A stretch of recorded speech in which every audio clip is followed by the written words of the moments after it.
Sebasner Brody Podcast Channel. Nah, konten ini merupakan siaran podcast yang dibawahi oleh Himafis UI 2025.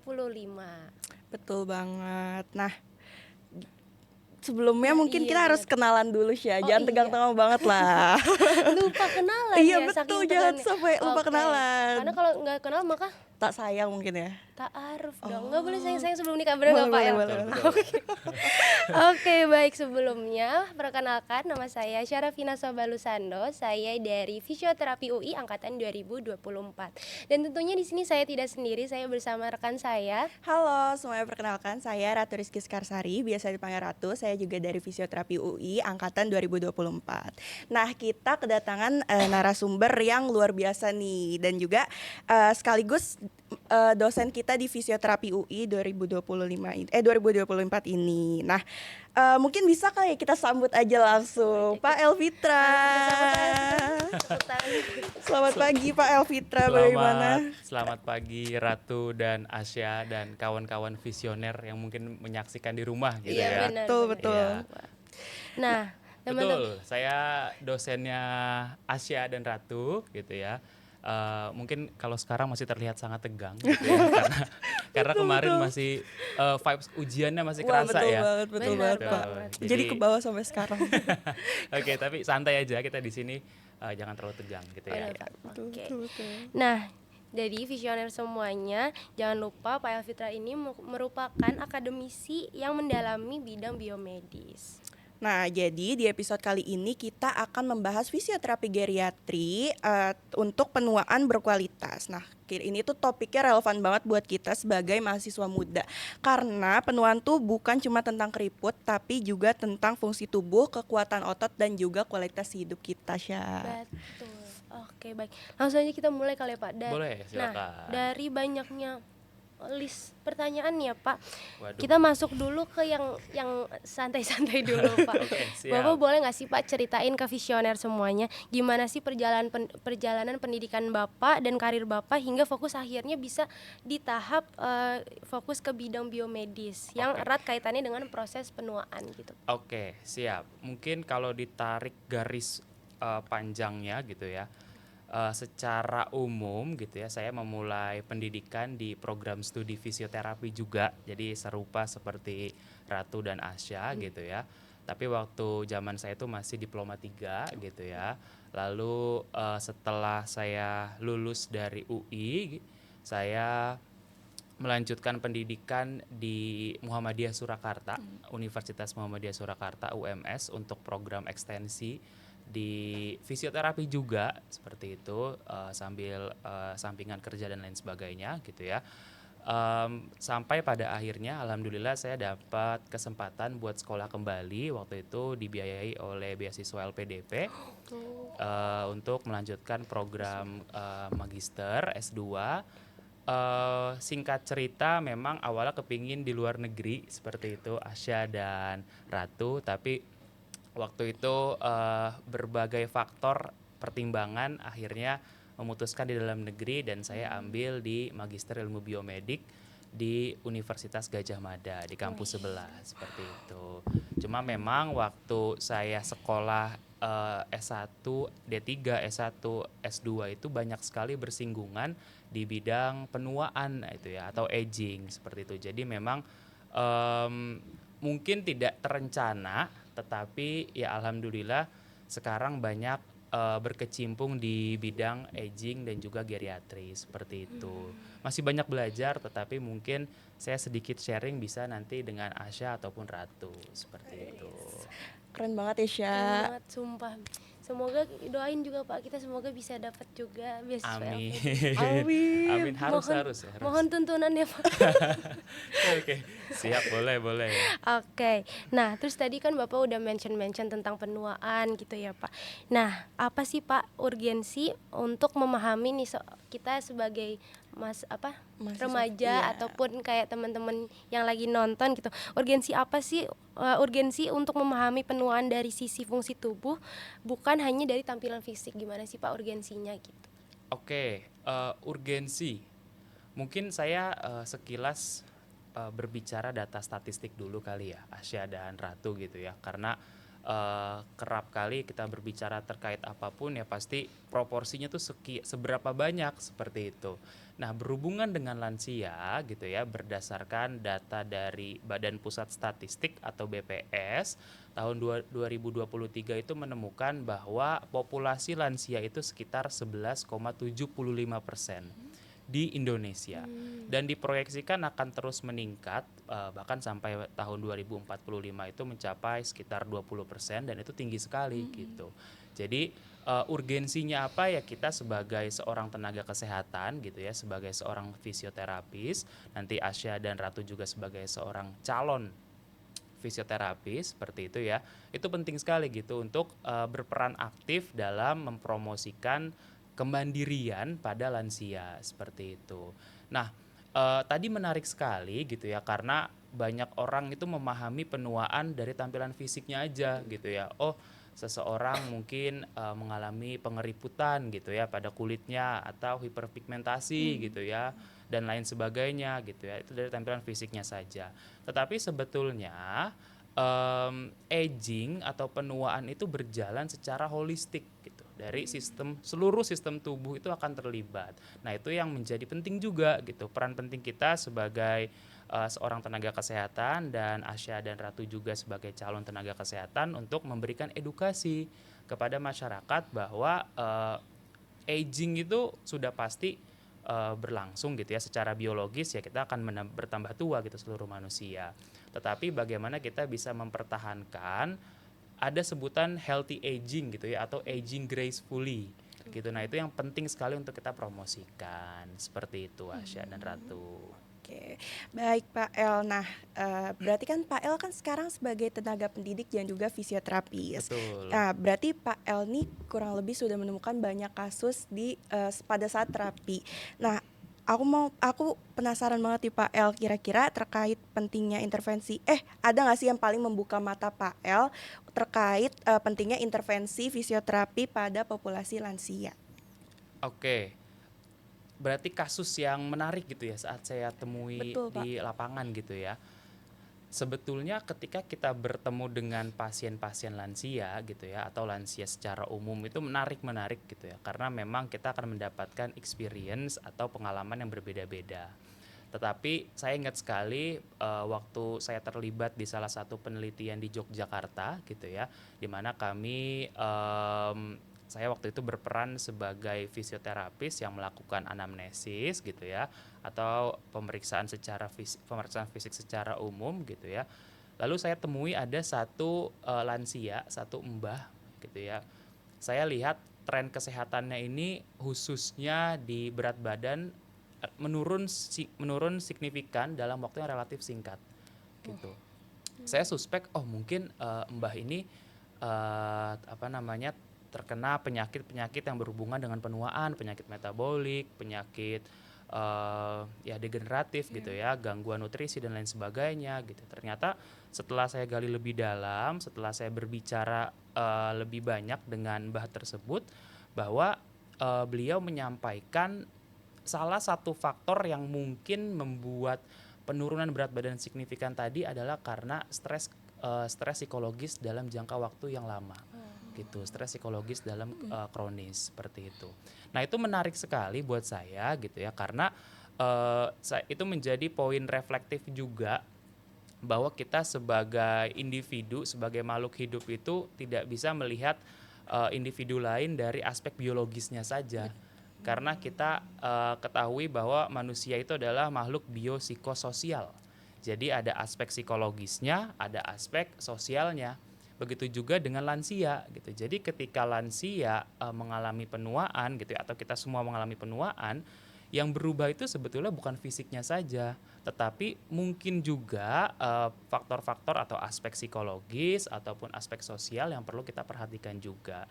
Nah, itu menjadi penting juga untuk kita semua gitu ya, saya, tenaga kesehatan lain, dan nanti adik-adik calon tenaga kesehatan untuk men-treat pasien itu, men-treat orang lain, men-treat masyarakat umum dengan pendekatan yang holistik dari biopsikososial seperti itu. Baik Pak Elvitra. Nah, melihat tingginya kesibukan di dunia akademik ini Pak, kan kita jadi susah nih mengelola waktunya.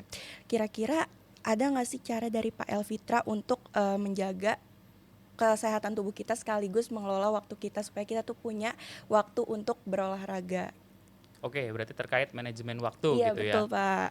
Coba saya kembalikan ke Waduh, tiba-tiba ujian nih Sya.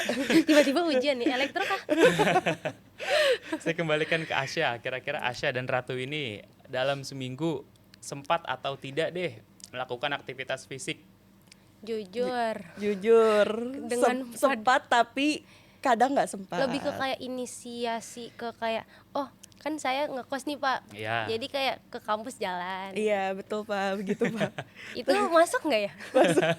Oke, terus kalau yang misalnya jogging gitu pada sore hari, oh kelar kelas elektro nih, saya mau jogging sebentar deh, ngikut rotunda gitu dan lain sebagainya. Waduh. Gak pernah ya? Paling-paling sesekali Pak, Iya, kayak misalnya sesekali kayak pernah. sebulan 2 kali lah gitu. Oke. Bersama keluarga tapi Pak, Oke. di rumah. Karena kalau udah di kos tuh bawaannya Belajar aja terus ya. walah belajar. Bener ya belajar ya. Ya, Bapak ini minggu UAS loh, Pak. Belajar dong kita. Oke, jadi manajemen waktu itu sebetulnya setiap individu akan berbeda-beda ya, sesuai dengan prioritasnya masing-masing gitu ya. Tetapi memang yang perlu dipahami bahwa aktivitas fisik itu penting sekali ya, dan sangat erat korelasinya dengan aging atau penuaan gitu.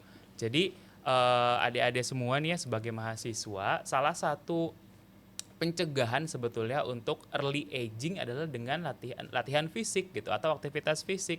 Nah, itu berdasarkan WHO kan telah disebutkan sebetulnya. Jadi minimal dalam seminggu itu adalah setidaknya 150 menit latihan fisik atau aktivitas fisik yang sifatnya adalah intensitas moderat gitu. Jadi jogging dan lain sebagainya itu minimal 150 menit dalam seminggu. Atau 75 menit setidaknya aktivitas fisik dengan intensitas yang berat gitu. Jadi silakan di sini karena adanya Ratu dan Asya ya, silakan adik-adik mengaca gitu. Apakah wah saya sudah cukup atau belum nih melakukan aktivitas fisik sebegitu lama dalam seminggu gitu. Jadi intinya adalah bagaimana kita memprioritaskan aktivitas fisik itu sebagai komponen yang penting dalam hidup. Nah, itu yang memang harus kita coba terapkan dan coba internalisasi. Seperti itu. Baik. Gitu Nah, Sya. balik lagi. Nah, ini kan kita masa-masa remaja nih. Lagi padat-padatnya nih dar-dedor, maksudnya pendidikan tentang akademik gitu kan. Nah, menurut dari Bapak gitu ya Pak, komponen penting apa aja sih yang harus diperhatikan dari usia muda untuk kedepannya biar bisa jadi healthy aging gitu Pak? Oke, mungkin healthy aging tuh komponennya banyak sekali ya. Kita pertama bicara fisik ya sudah pasti bahwa bagaimana kita sebagai individu bisa mempertahankan kapasitas-kapasitas fungsional yang sifatnya dengan fisik. Kapasitas aerobik gitu ya, atau komponen lain seperti keseimbangan, fungsi motorik dan lain sebagainya. Itu kalau kita berbicara fisik. Kalau komponen lain misalnya berbicara psikologis gitu ya, berarti bagaimana resiliency, bagaimana kita menghadapi stres atau tekanan dan lain sebagainya, itu juga perlu diperhitungkan. Lalu juga lingkungan, ya berarti terkait dengan adaptabilitas serta safety kita untuk melakukan aktivitas di lingkungan. Banyak sekali ketika kita berbicara terkait komponen healthy aging. Nutrisi juga ya. Kalau zaman sekarang ini kan anak-anak apalagi ngopi gitu ya. Gen Z ini ngopi suka sekali gitu ya. 1 liter ngopi gitu kan. Apa itu? Nah itu menjadi menarik gitu ya. Kopi itu sebetulnya tidak apa-apa dikonsumsi, tetapi dalam batas yang sewajarnya gitu, normalnya, jangan sampai berlebihan juga gitu ya, karena efeknya juga kurang baik untuk tubuh ketika dikonsumsi dalam dosis yang dalam takaran yang tidak sewajarnya seperti itu. Nah, tadilah komponen-komponen terkait healthy aging tuh banyak sekali. Jadi bagaimana kita menerapkan di mahasiswa apalagi ya. Yang pertama ya tadi memahami bahwa healthy aging itu komponen yang penting gitu, penting diterapkan. Menurut saya, ketika kita telah memahami pentingnya healthy aging, kita akan tertegun gitu ya. Sepadat apapun aktivitas sehari-hari, sepek apapun kuliah dalam sehari gitu ya, ketika kita paham, oh saya perlu nih untuk melakukan aktivitas fisik dalam seminggu, ya pasti ketika ada niat pasti ada jalan, kan gitu ya. Kalau Betul kalau betul. bahasa Wah, tertampar. tertampar Dua. gitu ya. Dua. Kan gitu ya kalau kalau bahasa lainnya seperti itu. Ya itulah. Jadi apalagi Anda sebagai mahasiswa kesehatan di bidang fisioterapis apalagi, jadi penting sekali untuk menerapkan latihan fisik seperti itu. Gitu Syah. Iya. Nah, ngomongin tentang remaja juga nih Pak. Iya. Kan lagi maraknya tentang skincare. Mau dari skincare Korea, skincare Jepang kayak gitu Oke. Pak. Terus dan kita tuh lebih ke, bener kata Bapak, mungkin kayak banyak generasi muda tuh lebih fokus ke perawakan fisik gitu dibandingkan healthy aging dari dalamnya. Nah, bagaimana Pak kita untuk membangun awareness bahwa penuaan itu tuh juga menyangkut tentang kekuatan otot kita, fleksibilitas sendi kita, dan kayak fungsi gerak kita gitu Pak. Oke, itu menarik sekali ya. Memang sempat waktu saya sekolah S2 pun sering dibahas kalau generasi sekarang nih banyak memakai skincare gitu ya, atau perawatan tuh sekarang DNA salmon Iya, gitu ya. benar. Betul. Atau saya tuh sempat baca-baca juga terkait exosom, sekretom, sel punca lah intinya untuk keglowingan gitu ya, untuk fleksibilitas kulit, elastisitas dan lain sebagainya gitu ya. Nah itu betul memang bahwa ya ketika bertambahnya tua juga tadi saya bilang sistem integumen, sistem kulit pun akan berubah juga gitu. Produksi kolagen akan menurun misalnya. Sehingga ya nanti akan berpengaruh ke elastisitasan dari kulit wajah misalnya seperti itu.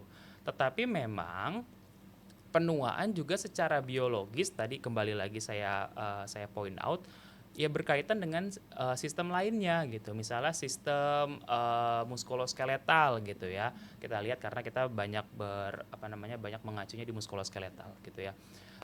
Ketika bertambahnya tua otomatis akan terjadi perubahan-perubahan, misalnya akan terjadi peningkatan deposisi sel lemak gitu. Jadi kalau misalkan Asya dan Ratu ngelihat lansia itu kan cenderung biasanya otot gastrocnemius misalnya itu Iya. mengalami atrofi.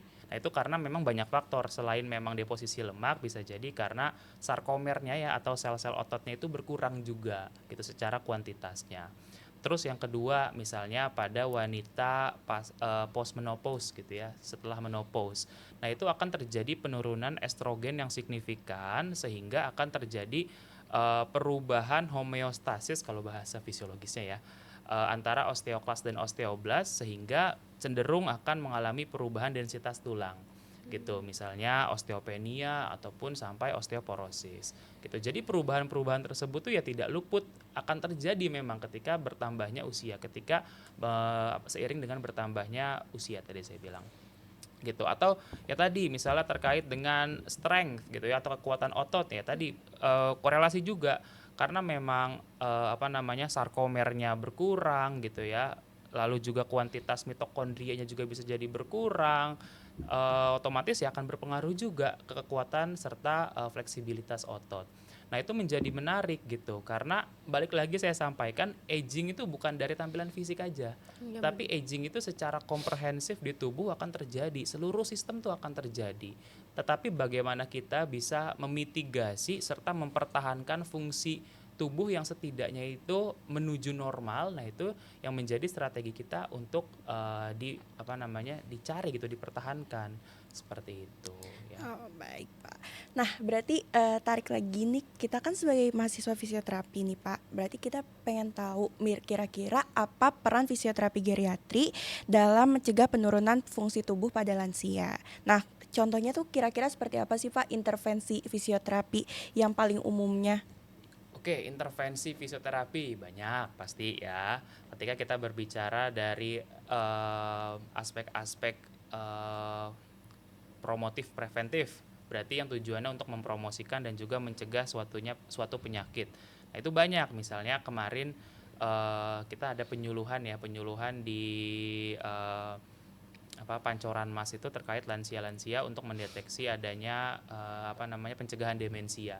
Nah itu bisa. Jadi kita sebagai seorang fisioterapis pun berperan aktif dalam mempromosikan gaya hidup sehat gitu ya, mengedukasikan bagaimana peran untuk mencegah demensia pada lansia misalnya, itu peran penting sebagai dalam aspek promotif.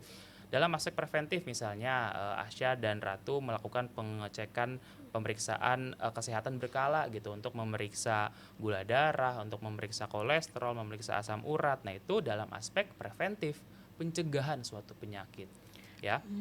Lalu dalam intervensi keseharian ya misalkan tujuannya misalnya untuk peningkatan kapasitas fisiknya, ya banyak sekali intervensi yang bisa diberikan gitu. Resistance training, ya latihan penguatan, nah itu bisa diberikan dengan tujuan untuk meningkatkan kekuatan otot gitu. Atau yang anak-anak bimbingan saya sekarang lakukan itu ada dual task training namanya.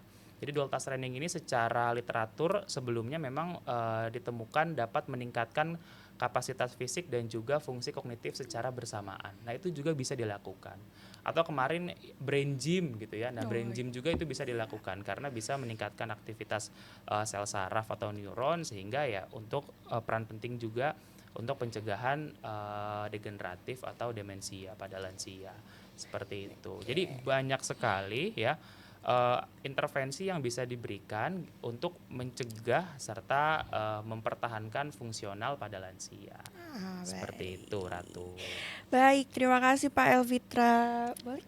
Nah, terus nih Pak, kira-kira menurut Bapak selain anak muda yang jarang aktivitas fisik, itu menurut Bapak apa sih kayak yang tanpa disadari aktivitas kita yang bisa mempercepat penuaan gitu Pak? Oke. Banyak sebetulnya.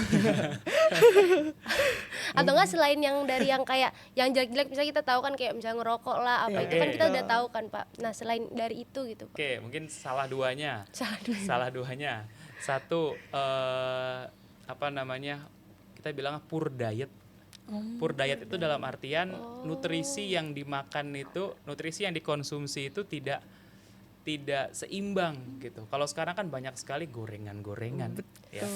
Terus makanan-makanan cepat saji gitu ya, ultra food process, UPF gitu ya, dan lain sebagainya gitu. Nah itu makanan-makanan tersebut itu sepatutnya dihindari, ya. Walaupun saya sebenarnya juga masih kadang mengkonsumsi ya.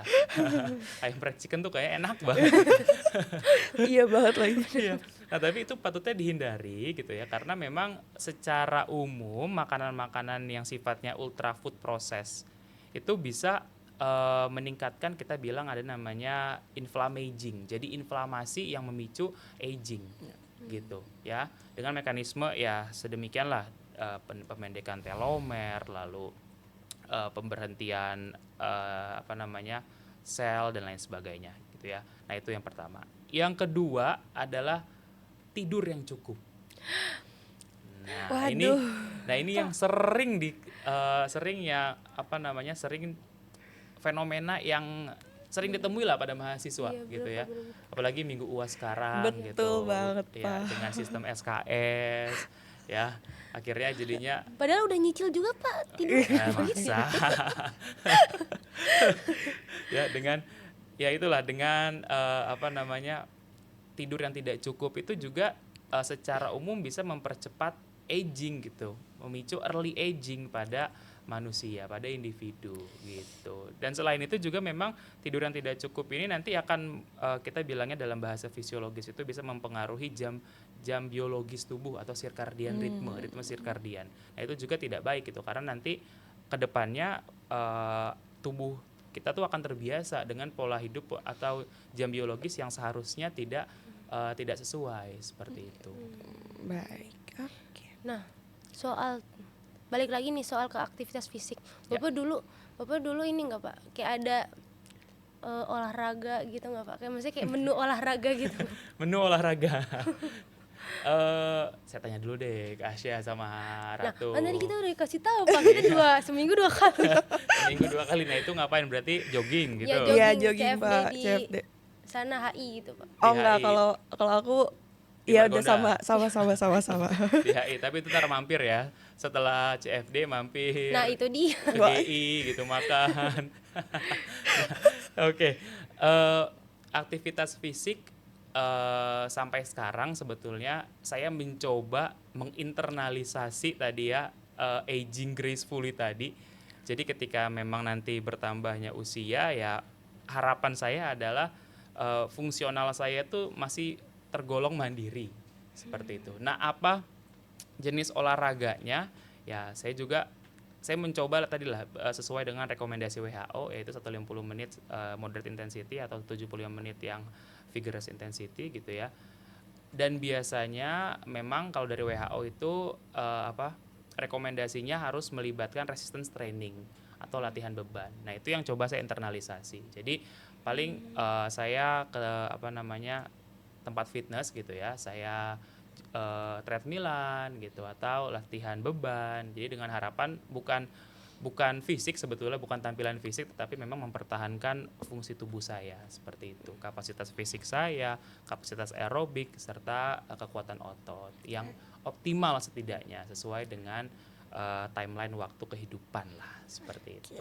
Tapi bener nggak sih Pak, kalau misalnya kita sering, maksudnya kita rutin nih aktivitas Ya. fisik Pak, itu tuh bener nggak kalau misalnya kita tuh bisa jadi makin muda gitu Pak? Maksudnya bukan makin muda, maksudnya kayak lebih jadi Oke. awet muda gitu, itu bener nggak sih Pak? Itu fakta Jadi atau semakin sering aktivitas fisik itu semakin muda gitu, apa gimana? atau kayak rutin, karena kita rutin jadi kita awet muda, itu tuh Oke. bener nggak Pak?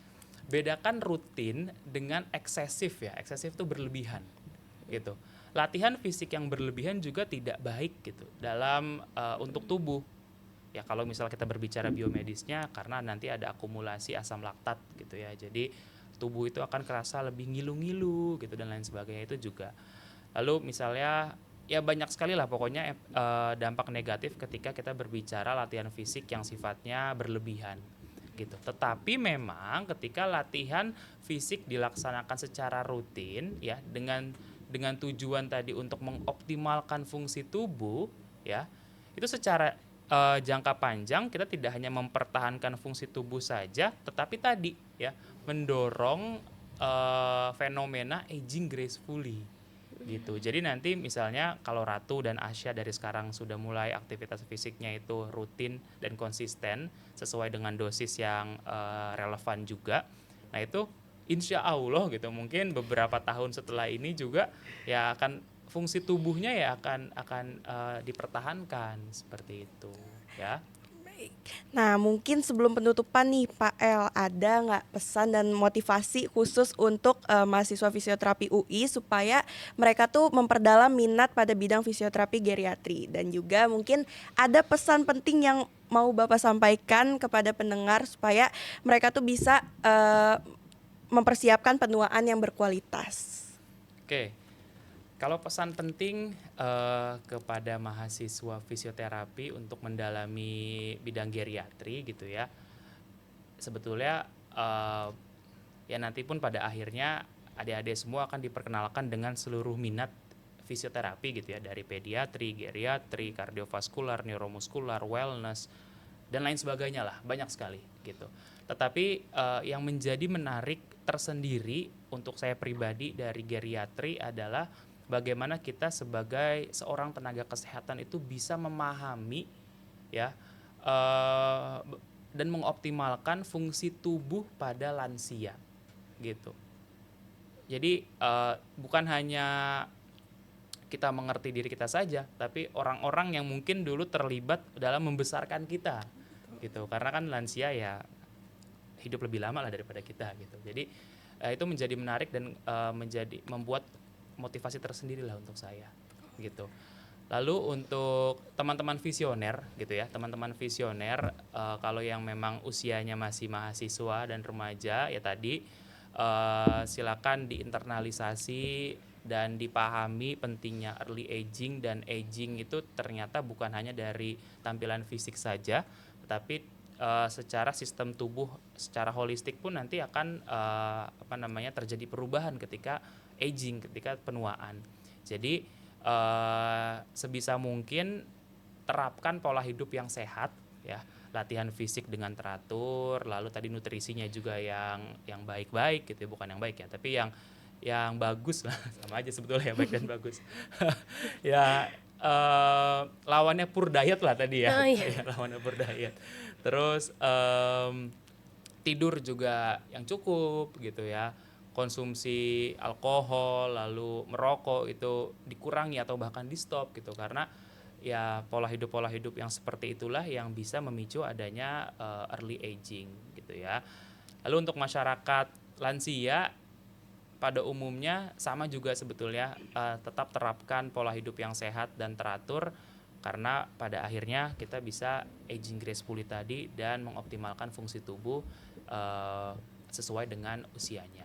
Seperti itu Asya dan Ratu. Wah, tidak sangka ternyata kita akhirnya Udah di penghujung podcast Bab. aja nih. Iya. Oke. Nah, alhamdulillah ternyata dari tadi kita ngobrol-ngobrol, sharing-sharing tentang aging ataupun aging gracefully, gimana Iya, kita betul. biar bisa mencapai aging gracefully, itu benar-benar insightful banget, dan tentunya bisa membuka cara pandang kita gimana biar penuaan tuh jadi lebih bagus gitu, jadi Betul. bisa tua jadi Berkualitas tapi. tua yang berkualitas. Betul, tua yang berkualitas tuh saya suka tuh. Ya. Nah, baik Bapak, terima kasih banyak atas udah sharing-sharing di podcast kami, dan juga pokoknya terima kasih Bapak udah Oke. menyempatkan waktunya. Diingat ya, pokoknya penjelasan saya diingat, karena nanti pada Iya, fisioterapi siap. geriatri kalau saya yang ngajar, saya tanya Ratu dan Asya ini. Walah, Waduh. Ujian tuh, udah nyatu kok, udah nyatu. free test. Kalau gitu terima kasih juga kepada pendengar yang sudah menyimak episode kali ini. Semoga bermanfaat dan jangan lupa diikutin sarannya Pak Elvitra untuk menjaga kualitas hidup kita juga. Nah, sampai jumpa lagi di Subasner Prodi selanjutnya. Bye.